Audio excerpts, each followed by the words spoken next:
Evenings near the village of Dickanьki.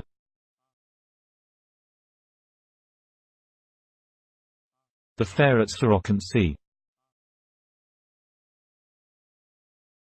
I am weary of the cottage. Oh, take me out of here. To where there's noise and bustle. Where the girls are dancing gaily.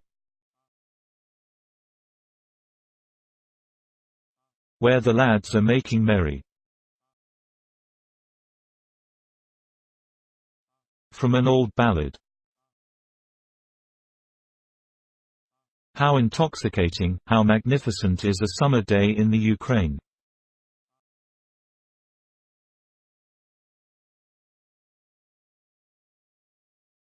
How luxuriously warm it is when midday glitters in stillness and sultry heat, and the blue expanse of sky, arching like a voluptuous cupola, seems to be slumbering, bathed in languor, clasping the fair earth and holding it close in its ethereal embrace.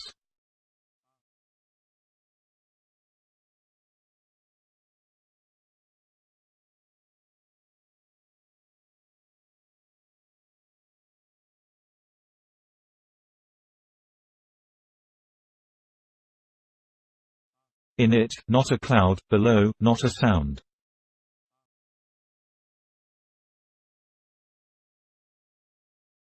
Everything seems dead, only in the airy heights above a lark is trilling and the silvery notes tinkle down upon the adoring earth, and from time to time the cry of a gull or the piping of a quail sounds in the steppe.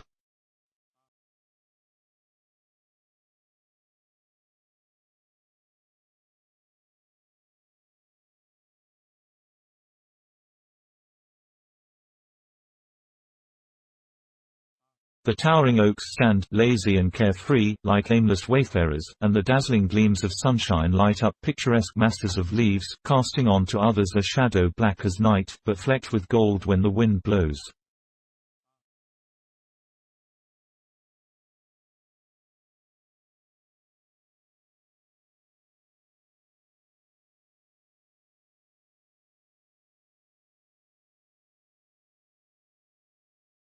Like sparks of emerald, topaz, and ruby, the insects of the air flit about the gay, kitchen gardens topped by stately sunflowers.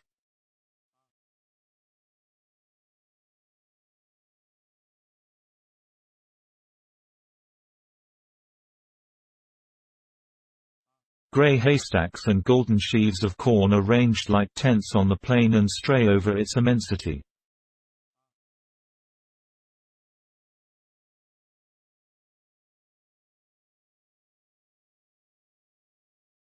The broad branches of cherry, plum, apple and pear trees bending under their load of fruit, the sky and its pure mirror, the river set in a green, proudly erect frame, how full of voluptuousness and languor is the Ukrainian summer.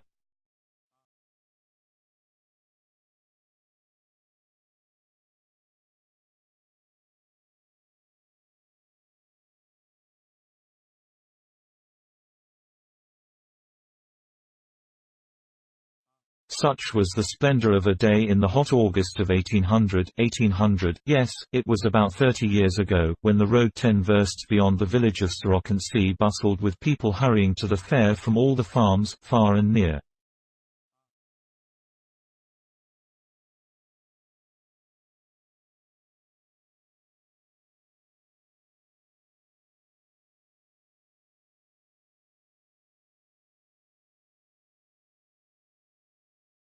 From early morning wagons full of fish and salt had trailed in an endless chain along the road.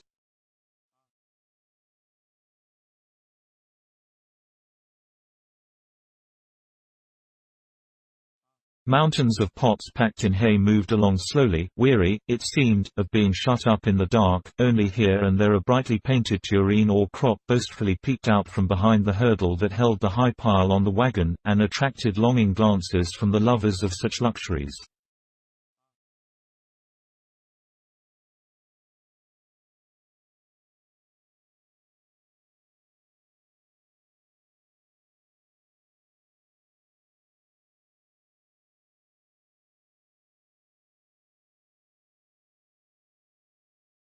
Many of the passers-by looked enviously at the tall potter, the owner of these treasures, who walked slowly behind his goods, every now and then carefully tucking his clay dandies and coquettes back into the hay they detested.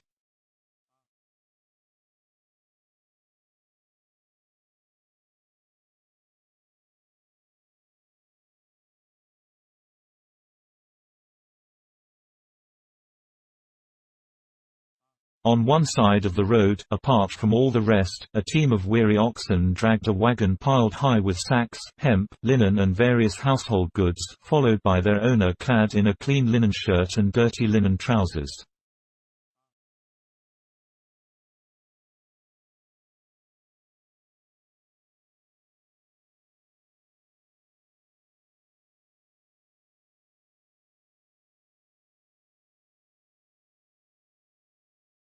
With a lazy hand he wiped from his swarthy face the streaming sweat that even trickled from his long moustaches, powdered by that relentless barber who comes uninvited to the plain and the handsome alike and has for thousands of years forcibly powdered all mankind.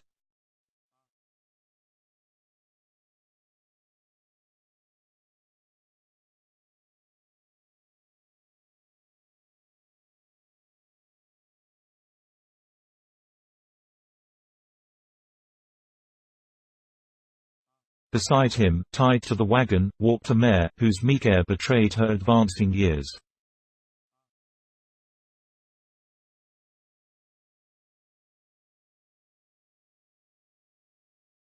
Many of the passers-by, especially the young lads, took off their caps as they met our peasant.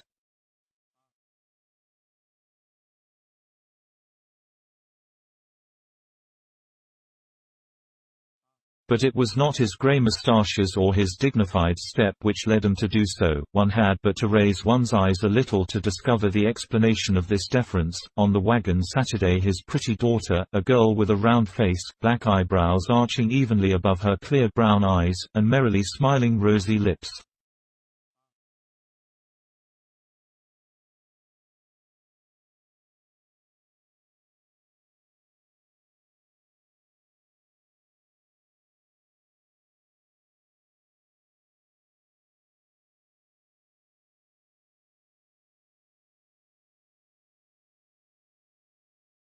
Red and blue ribbons were twisted in the long plaits which, with a bunch of wild flowers, crowned her charming head.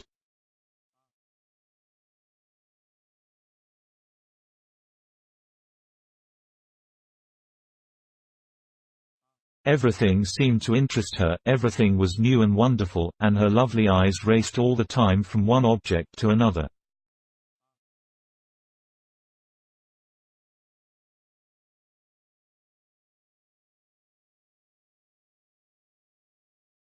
Well might she be interested. It was her first visit to a fair. A girl of 18 at a fair for the first time.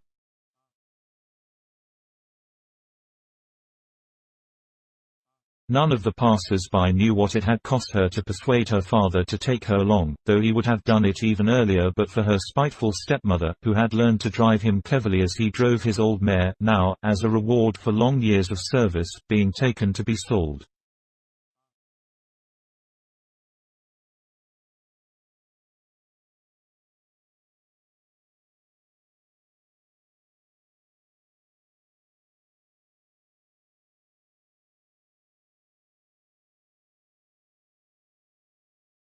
Oh, that tiresome woman.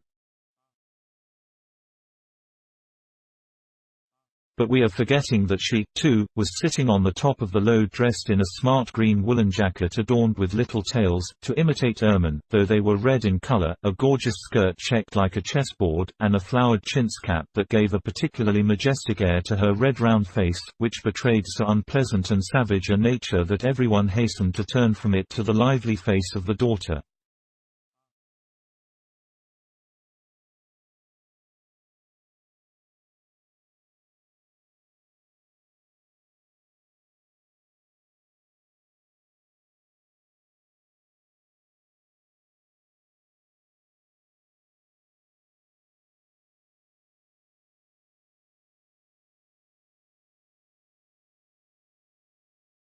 The river Siol came into our travelers' view. Even from afar they had felt its cool freshness, the more welcome after the exhausting, scorching heat.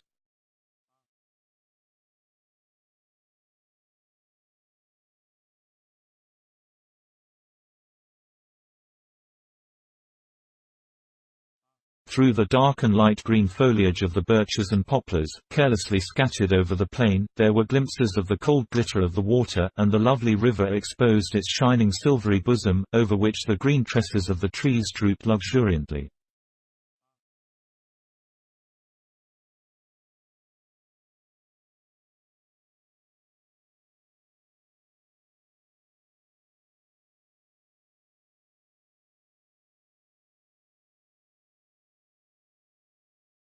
Wilful as a beauty in those enchanting hours when her faithful mirror so nicely framed her proud, dazzling brow, her lily-white shoulders, and her marble neck shrouded by the dark waves of her hair, when with disdain she flung aside one ornament to replace it by another, and there was no end to her whims. The river almost every year changed its course, picked out a new channel, and surrounded itself with new and varied scenes.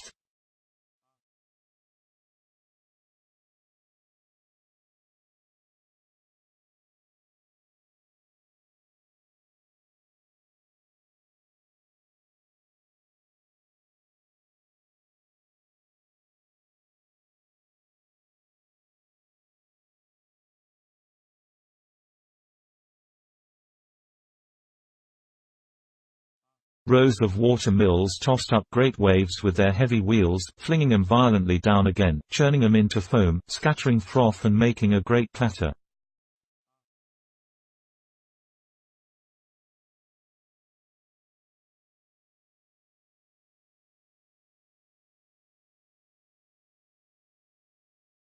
At that moment the wagon with the persons we have described reached the bridge. The river lay before them in all its beauty and grandeur like a sheet of glass.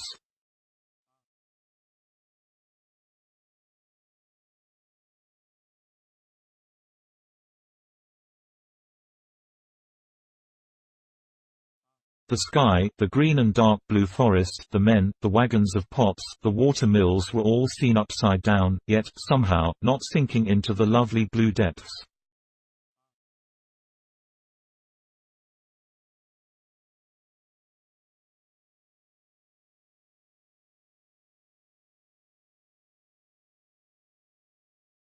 Our fair maiden mused as she gazed at the glorious view, and even forgot to crack the sunflower seeds which she had been busily eating all the way.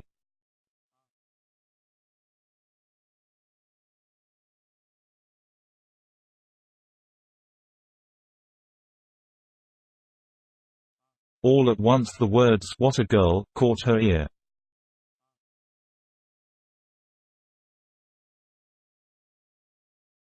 Looking round she saw a group of lads standing on the bridge.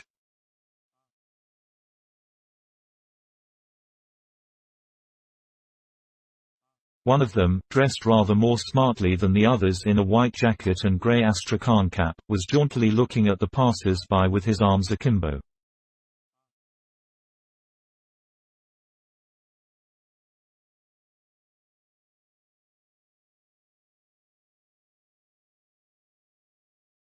The girl could not help noticing his sunburnt but pleasing face and glowing eyes, which, it seemed, were striving to look right through her, and she dropped her eyes at the thought that it might have been he who had uttered those words.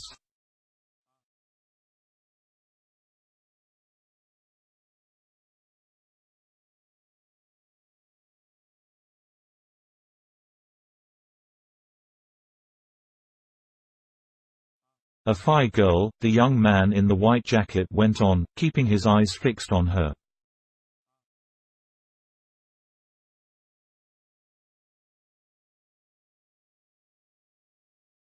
I'd give all I have to kiss her. But look at that witch sitting in front.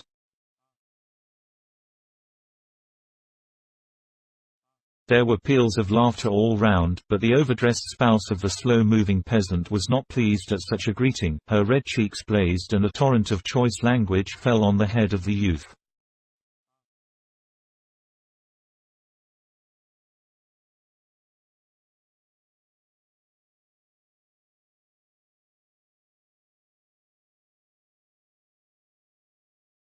plague take you, you rascally bargee.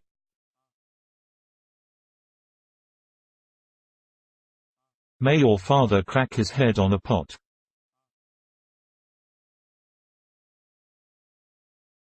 May he slip on the ice, the accursed Antichrist.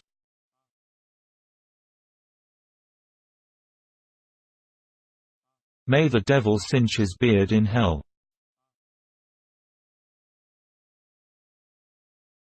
Just listen to her, said the young man, staring at her as though amazed at such a sharp volley of unexpected greetings.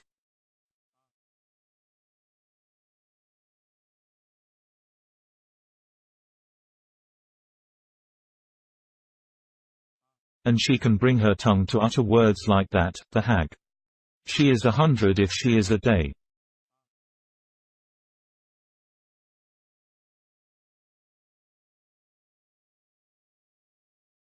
"100," the elderly charmer counted.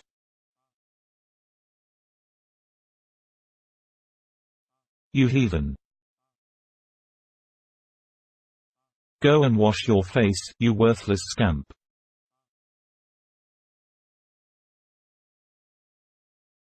I've never seen your mother, but I know she's dirt.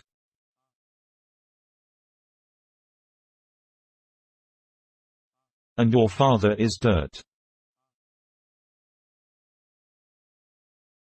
And your aunt is dirt. 100, indeed. The snotty-nosed pig. The wagon was drawing away from the bridge and the last words could not be heard, but the lad apparently did not want to let it end there. Without stopping to think, he picked up a handful of mud and threw it at her.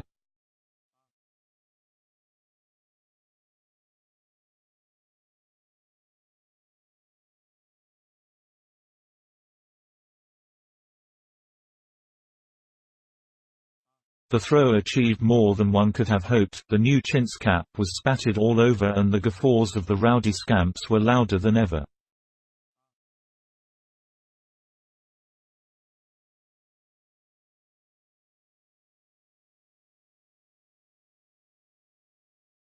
The buxom charmer was boiling with rage, but by this time the wagon was far away, and she wreaked her vengeance on her innocent stepdaughter and her slow-moving husband, who, long accustomed to such onslaughts, preserved a stubborn silence and listened undisturbed to the harangue of his spouse.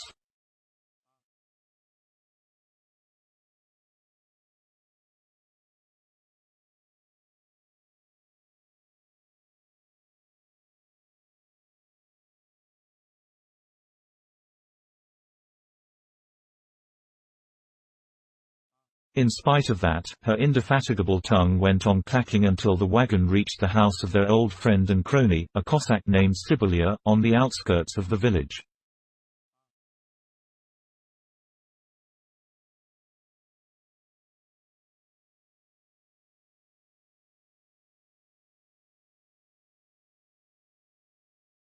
The meeting of the old friends, who had not seen each other for a long time, put this unpleasant incident out of their minds for a while, as our travelers talked of the fair and rested after their long journey.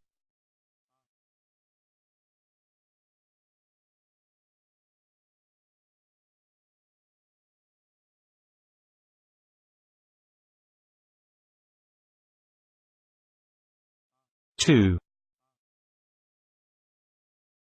Good gracious me! What isn't there at that fair? Wheels, window panes, tar, tobacco, belts, onions, all sorts of haberdasher shops, so that even if you had 30 rubles in your purse you could not buy up the fair.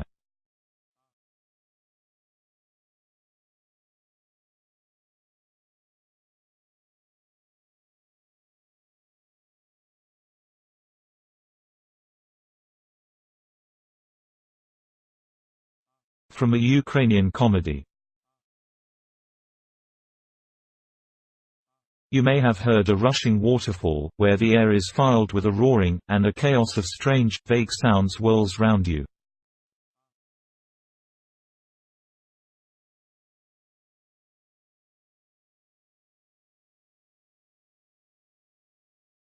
Are you not instantly overcome by the same feelings in the turmoil of a village fair, when all the people are melted into one huge monster whose whole body is stirring in the marketplace and the narrow streets, with shouting, laughing, and clatter?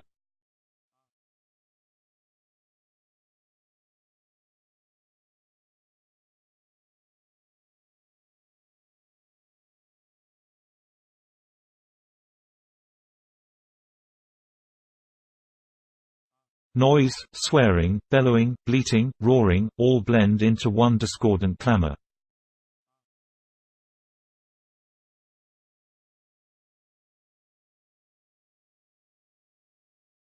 Oxen, sacks, hay, gypsies, pots, peasant women, cakes, caps, everything is bright, gaudy, discordant, and rushing and bustling about before your eyes.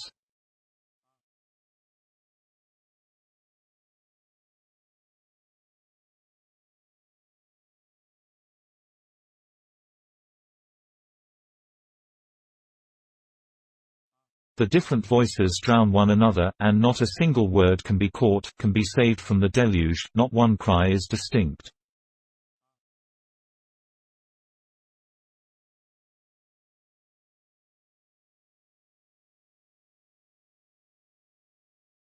The smack of hand against hand, the sealing of a bargain, is heard on all sides, a wagon collapses with a crash, there is the clank of iron and the thud of boards thrown on to the ground.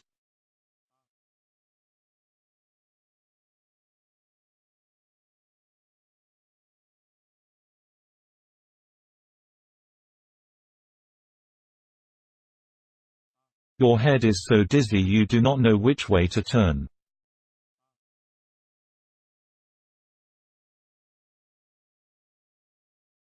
The peasant whose acquaintance we have already made had been for some time elbowing his way through the crowd with his dark-eyed daughter.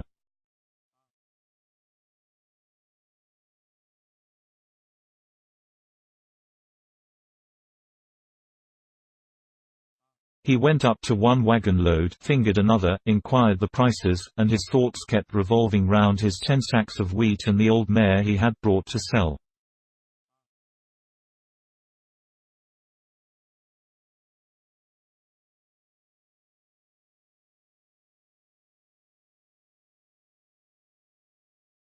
From his daughter's face it could be seen that she was not too pleased to be brushed against by wagons of flour and wheat.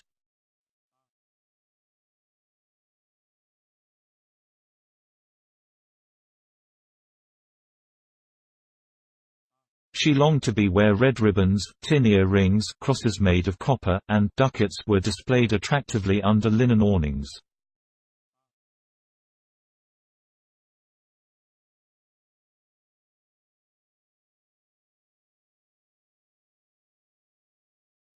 But even where she found many objects worthy of notice. She was much diverted by the sight of a gypsy and a peasant, who smacked hands so violently after a bargain that they both cried out with pain, a drunken Jew slapping a woman on the backside, 2 fishwives banding abuse and crayfish, a Russian stroking his goat's beard with one hand, while his other hand, but at that moment she felt someone pull her by the embroidered sleeve of her blouse.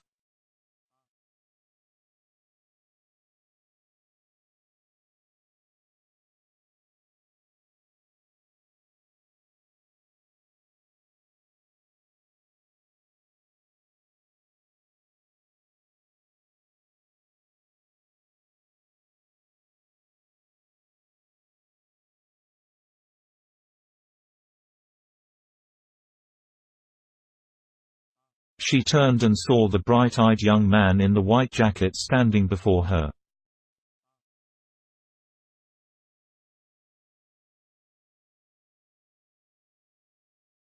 She started, her heart throbbed as it had never throbbed before at any joy or grief, something strange and delightful, she could not make out what was happening to her.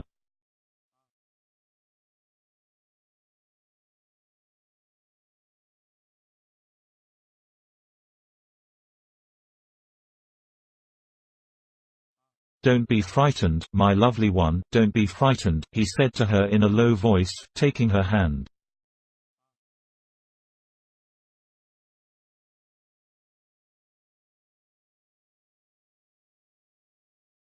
"I'll say nothing to hurt you. "Perhaps you won't," the girl thought to herself, "but there's something strange, it might be the evil one."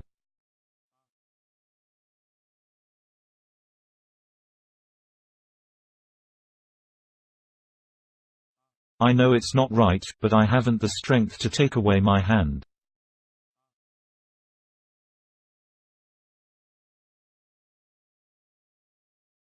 The peasant looked round and was about to say something to his daughter when he heard the word wheat.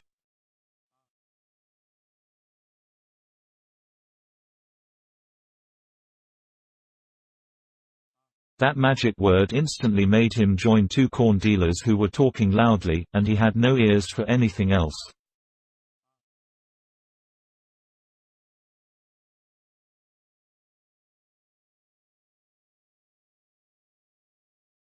"3. Do you see what a fellow he is? Not many like him in the world." "Tosses off vodka like beer." Kotlyarevsky, The Aeneid. "So you think, neighbor, that our wheat won't sell well?" asked one of the dealers, who looked like a townsman, in tar-stained trousers of coarse homespun. "I don't think, I know," said the other, a man with a big swelling on his forehead and wearing a dark blue jacket patched here and there.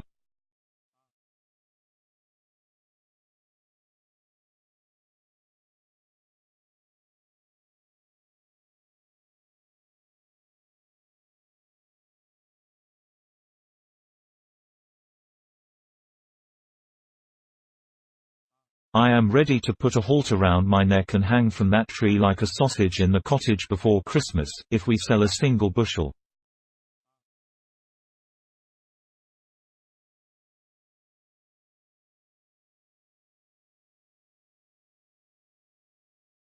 "Come, come, now, neighbor. No wheat has been brought except ours," retorted the man in the homespun trousers.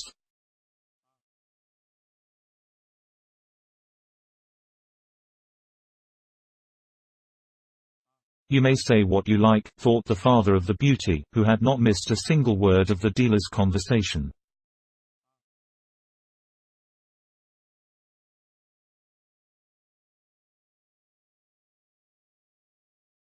"I have 10 sacks in reserve."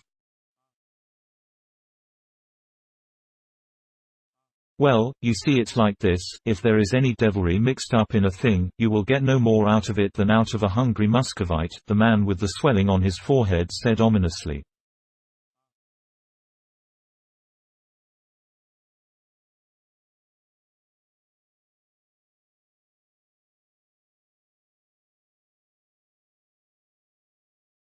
"What do you mean by devilry?" asked the man in the homespun trousers.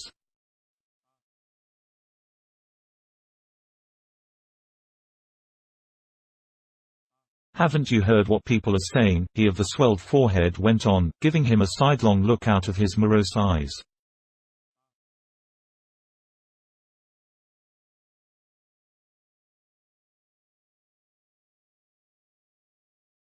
"Well?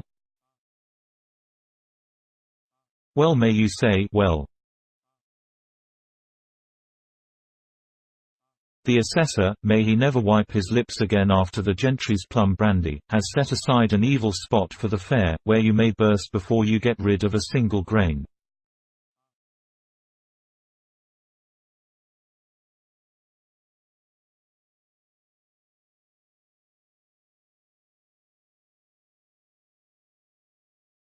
"Do you see that old tumble-down barn over there at the foot of the hill?"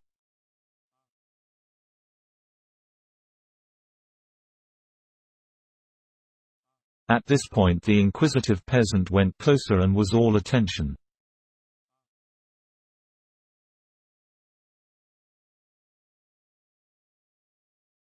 "All manner of devilish tricks go on in that barn, and not a single fair has been held in this spot without trouble."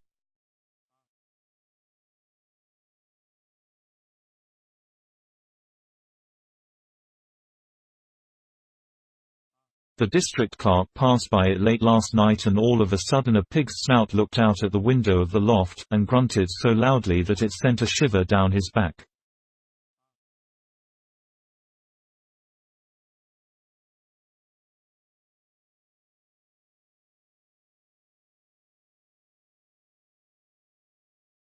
That red jacket will be seen again, as likely as not.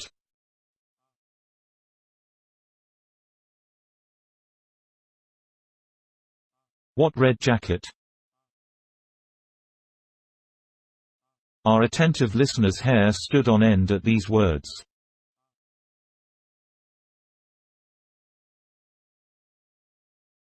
He looked round in alarm and saw that daughter and the young man were standing with their arms round each other, murmuring soft nothings to each other and oblivious of all the jackets in the world.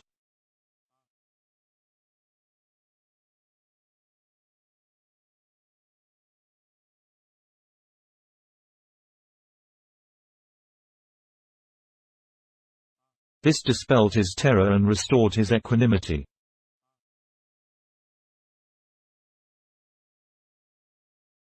Aha, neighbor. You know how to hug a girl, it seems.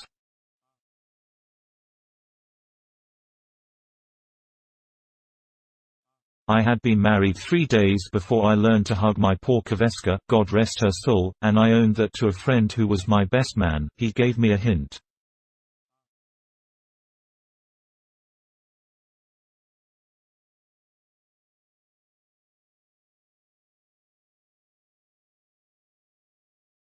The youth saw that his fair one's father was not very quick-witted, and he began planning to win the man's favor.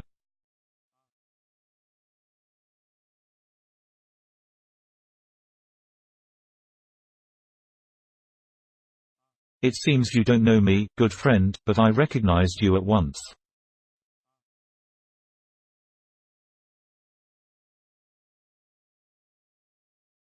Did you, now? Yes, and if you like I'll tell you your name and your surname and everything about you. Your name is Solipi Cherovic.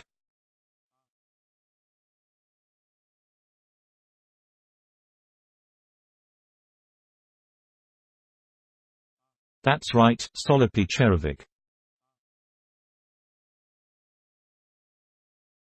Well, have a good look, don't you remember me?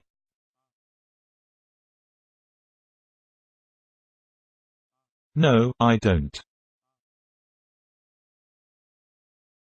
No offense meant, but I've seen so many faces of all sorts in my day, how the devil can I remember them all?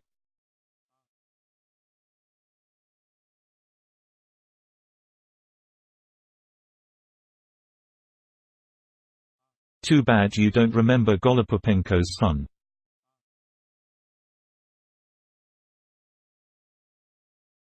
Why, is Okram your father? Who else?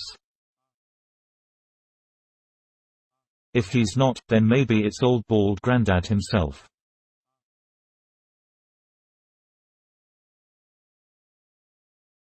At this the friends took off their caps and proceeded to kiss each other, and Golopupenko's son made up his mind to attack his new acquaintance without loss of time.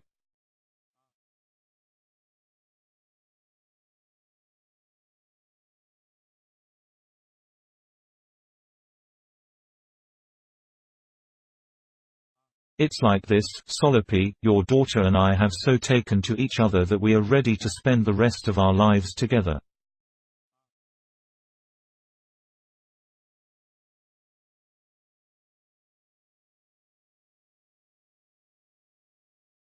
Well, Pariska, said Cherovic, laughing and turning to his daughter, maybe you really might, you and he, graze on the same grass, as they say.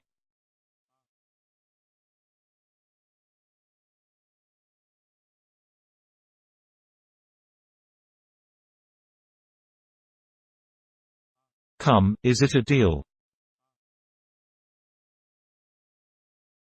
And now, my new son-in-law, stand me a drink to seal the bargain.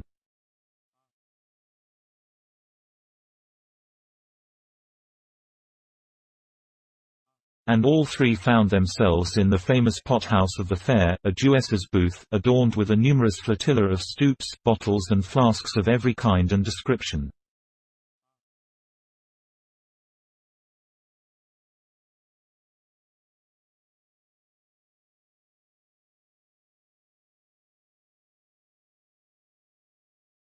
"You are a smart fellow. I like you for that," said the slightly tipsy Cherovik as he saw his intended son-in-law fill a pint mug and, without batting an eyelash, toss it off at a gulp, flinging down the mug afterwards and slashing it to bits.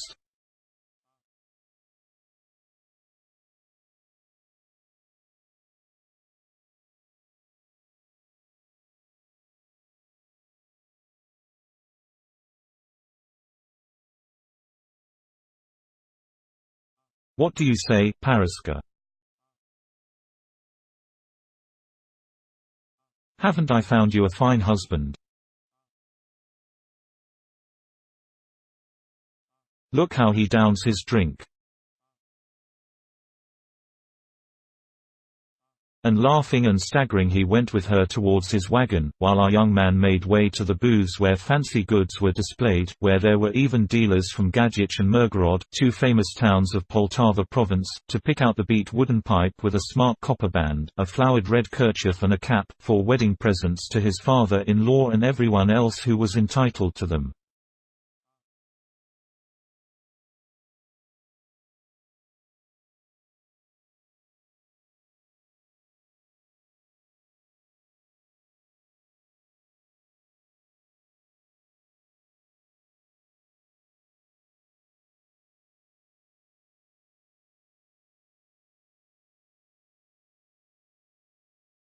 IV.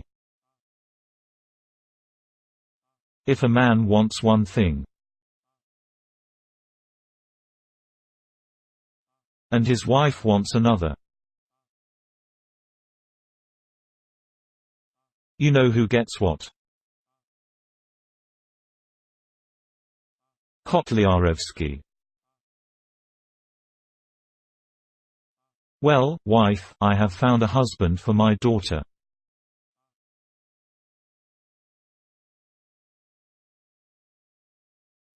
This is a moment to look for husbands, I must say.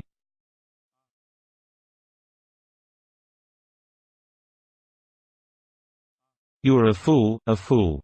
It must have been ordained at your birth that you should remain one.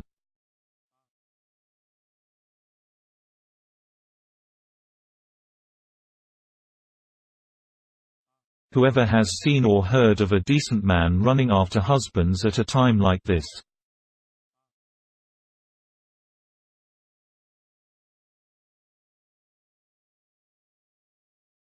You had much better be thinking how to get your wheat off your hands.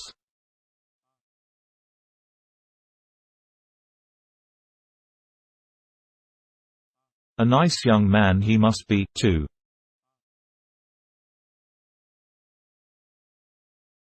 I expect he is the shabbiest beggar in the place.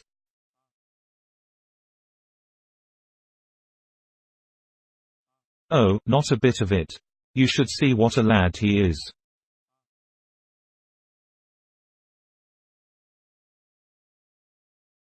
His jacket alone is worth more than your green blouse and red boots.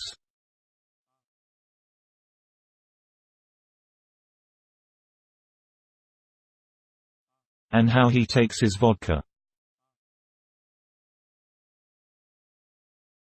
May the devil take me, and you, too, if I have ever before seen a lad toss off a pint without winking.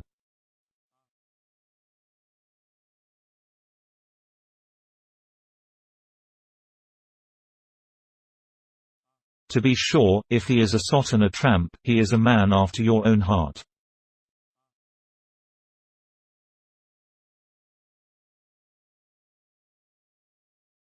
I wouldn't mind betting it's that very same rascal who pestered us on the bridge.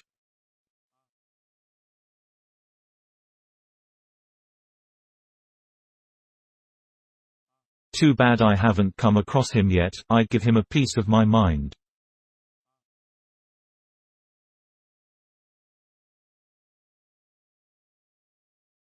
Well, Kivria, what if it was the same?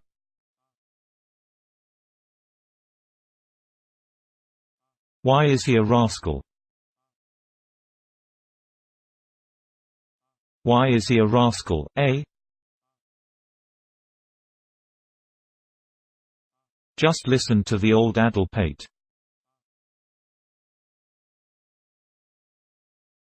Where were your stupid eyes when we were driving past the mills?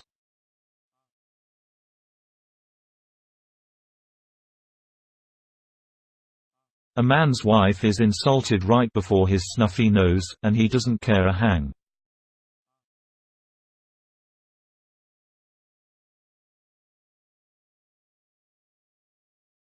I see no harm in him, anyway, he is a fine fellow.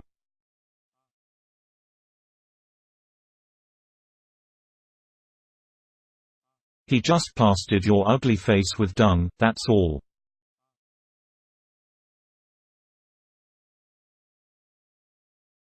Aha! I see you won't let me say a word.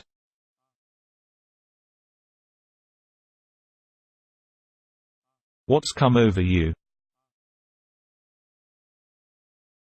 You must have managed to get a drop before you sold anything.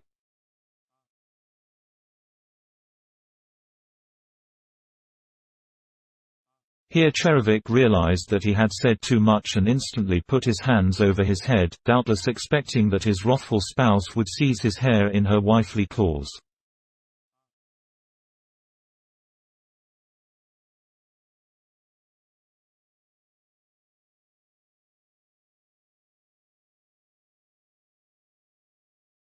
Damn it! There goes our wedding, he thought to himself, retreating before his wife's onset.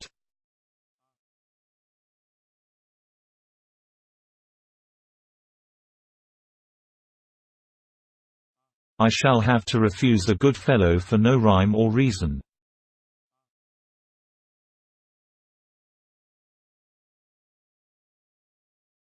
Merciful God, why didst thou send such a plague on us poor sinners?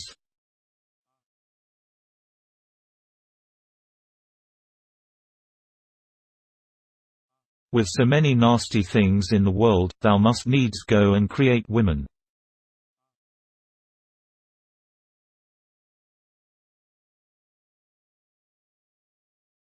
V.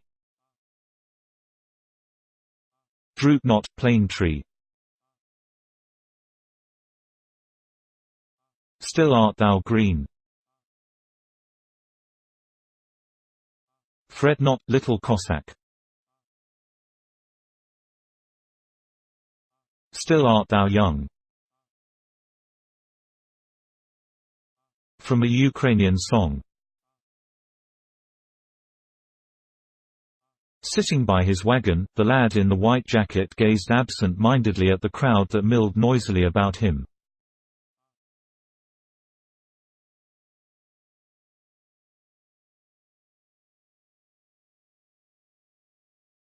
The weary sun, after blazing tranquilly through the midday hours, was withdrawing from the earth, and the daylight was going out in a bright, seductive glow.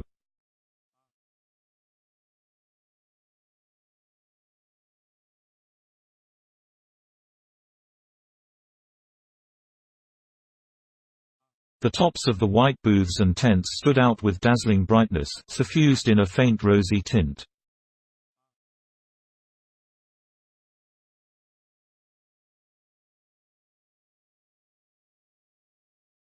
The panes in the window frames piled up for sale glittered, the green goblets and bottles on the drinking booth tables flashed like fire, the mountains of melons and pumpkins looked as though they were cast in gold and dark copper.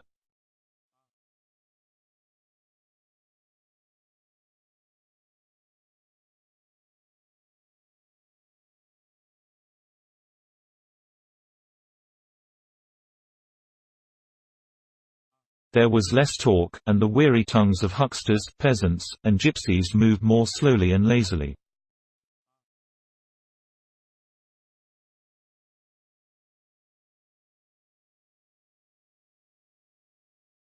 Here and there lights began gleaming, and savory steam from boiling dumplings floated over the hushed streets.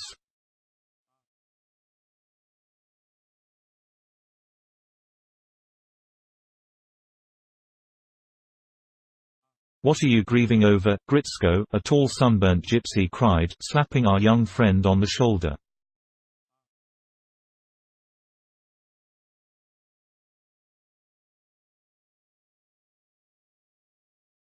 "Come, let me have your oxen for 20 rubles."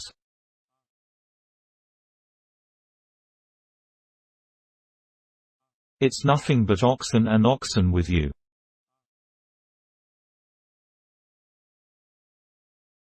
"All you gypsies care for is gain, cheating and deceiving honest folk."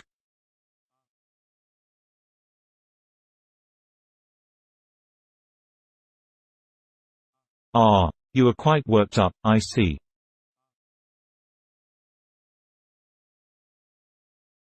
"Are you vexed at having tied yourself up with a girl, maybe?"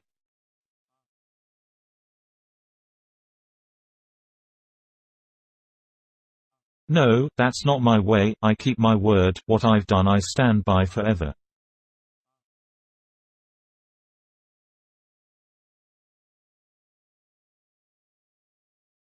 But it seems that old Gaffer Cherovic has not half a kopek's worth of conscience. He gave his word, but he has taken it back.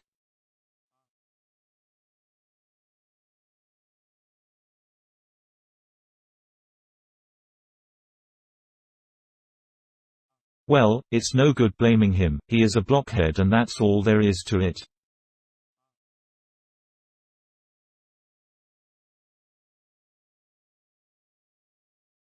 It's all the doing of that old witch whom we lads jeered at on the bridge today.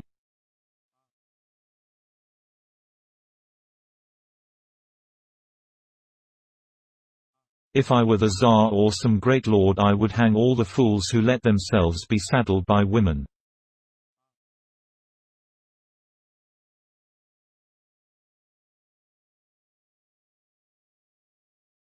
Will you let the oxen go for 20, if we make Cherovic give you Pariska?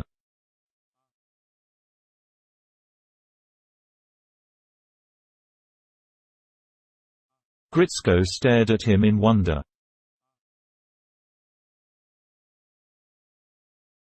There was something spiteful, malicious, ignoble and at the same time haughty in the gypsy's swarthy face. Any man looking at him would have recognized that there were great qualities in that strange soul, though their only reward on earth would be the gallows.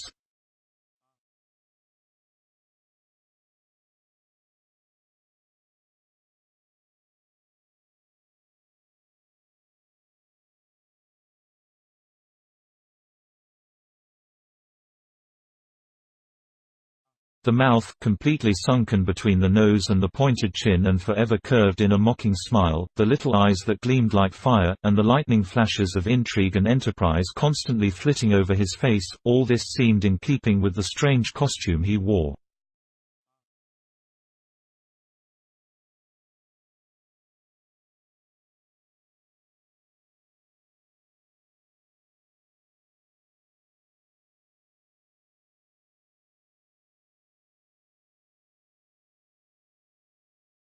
The dark brown coat, which looked as though it would drop into dust at a touch, the long black hair that fell in tangled wisps on his shoulders, the shoes on his bare sunburnt feet, all seemed to be part and parcel of him.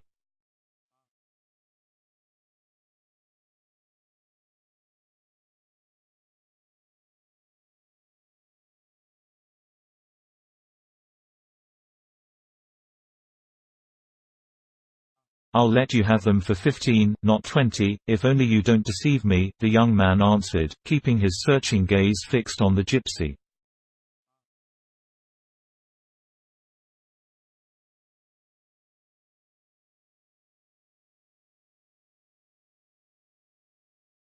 "15. Done.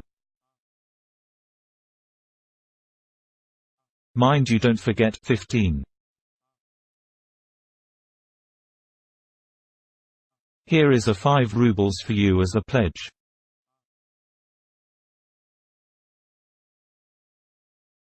"But if you deceive me?" "Then the pledge is yours."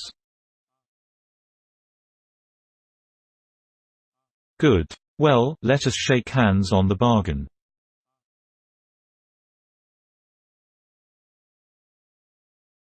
Right. Vi. God help us. My husband is coming, he'll be here in a minute and give me a drubbing, and you, pan coma, will not get off with a whole skin, either.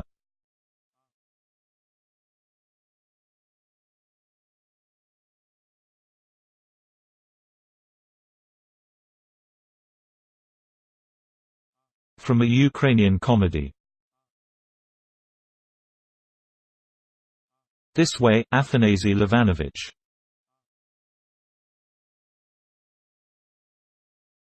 The fence is lower here. Put your foot up and don't be afraid, the old fool has gone off for the night with his crony to sleep under the wagon to see that the Muscovites don't steal anything.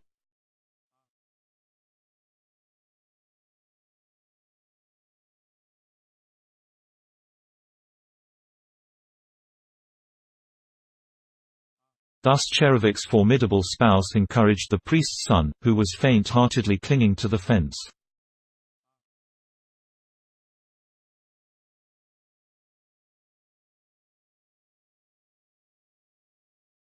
He climbed on to the top and stood there for some time in hesitation, like a gaunt terrible phantom, looking where he could best jump.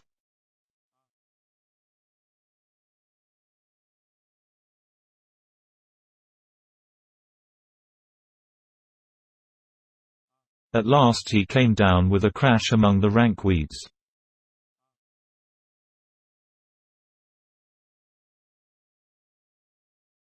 Heavens! I hope you haven't hurt yourself.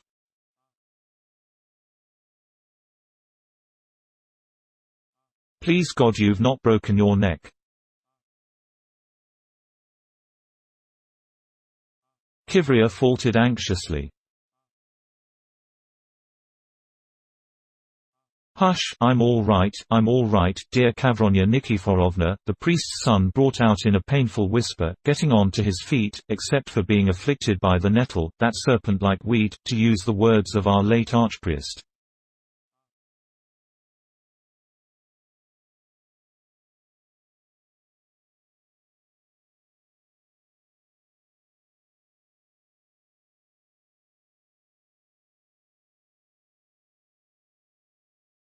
Let us go into the house, there is nobody there.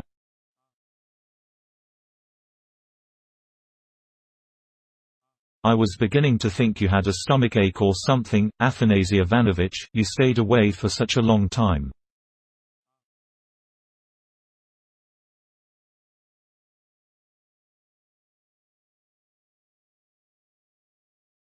How are you? I hear that your honored father has had a run of good luck.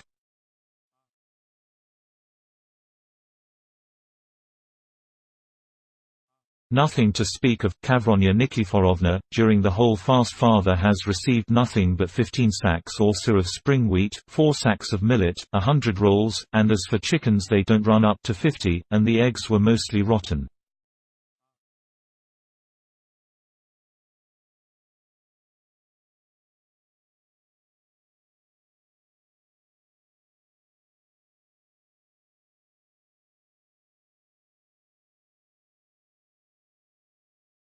But the truly sweet offerings, so to say, can only come from you, Kavronya Nikiforovna, the priest's son continued with a tender glance at her as he edged nearer.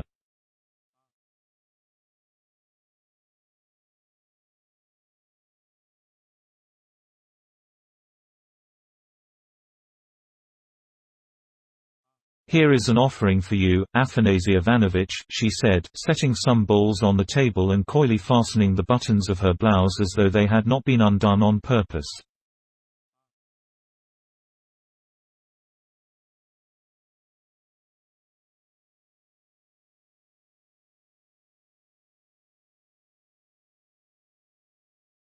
Curd donuts, wheaten dumplings, buns and cakes.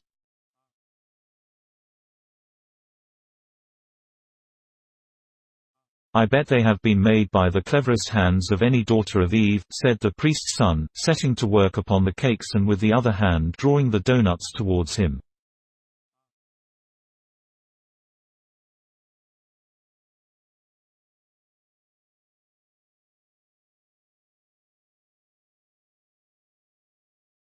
Though indeed, Kavronya Nikiforovna, my heart thirsts for a gift from you sweeter than any buns or dumplings.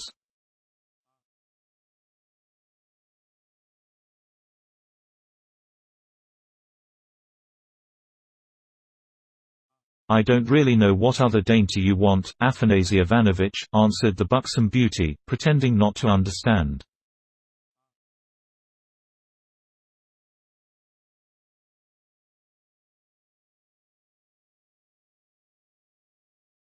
Your love, of course, incomparable Kavronya Nikiforovna, the priest's son whispered, holding a doughnut in one hand and encircling her ample waist with his free arm.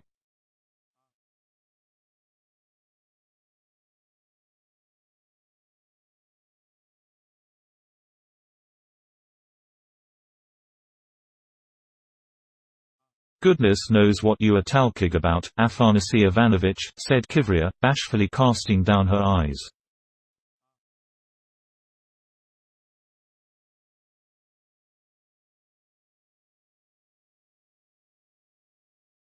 Why, you will be trying to kiss me next, I shouldn't wonder.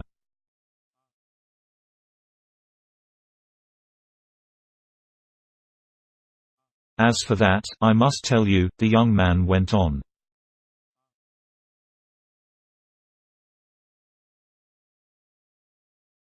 When I was still at the seminary, I remember as though it were today.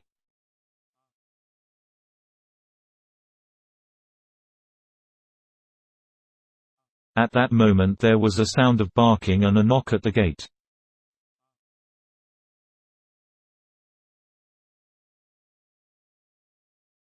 Kivria ran out quickly and came back looking pale.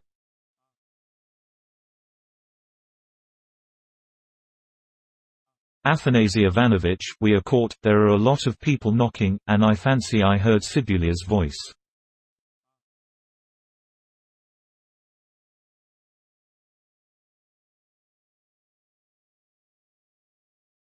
The doughnut stuck in the young man's gullet.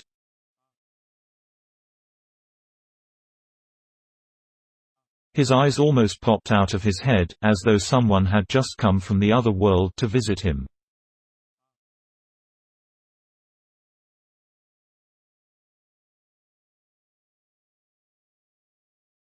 Climb up there, cried the frightened Kivria, pointing to some boards that lay across the rafters just below the ceiling, loaded with all sorts of household odds and ends.